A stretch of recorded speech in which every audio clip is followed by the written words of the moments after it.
0.2% of the world's population. In the entirety of the world, there are about 16 million Jews total.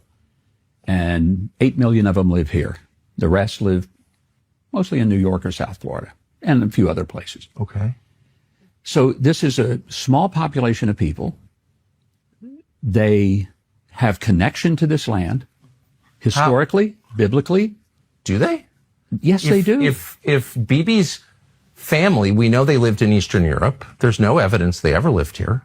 He's not religious. But in what sense? How do we know that? Do you have his family tree? No, we don't. Do you? He doesn't. So no one does. That's the point. So how do we know that he has any connection to this land at all? And if there has been a practice of Judaism and a connection to the language, the Bible, the land. His ancestors didn't.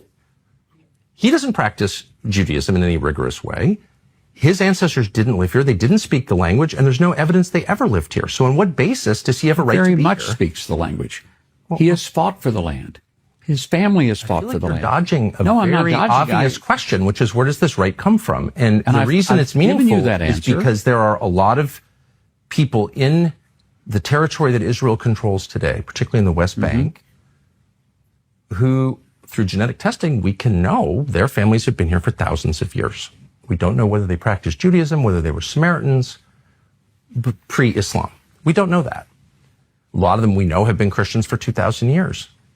They have less of a right to the land than someone whose ancestors, the only thing we know about them is they lived in Latvia or Poland. They're Eastern European. How does that work? They're Jewish. By what definition?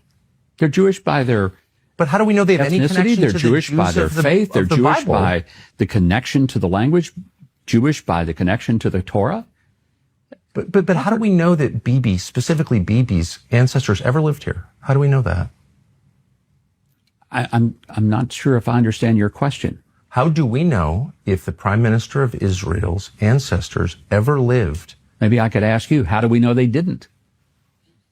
I mean, well, it's on the basis of the claim that they did that all kinds of things happen. People are displaced. There's a money flow. I mean, it's a big question. A lot hangs on this. It's not some theoretical thing like, oh, you know, did my grandparents do this or do that? It's like, no, we have a right to be here because my ancestors were here. Okay, how do we know they were here?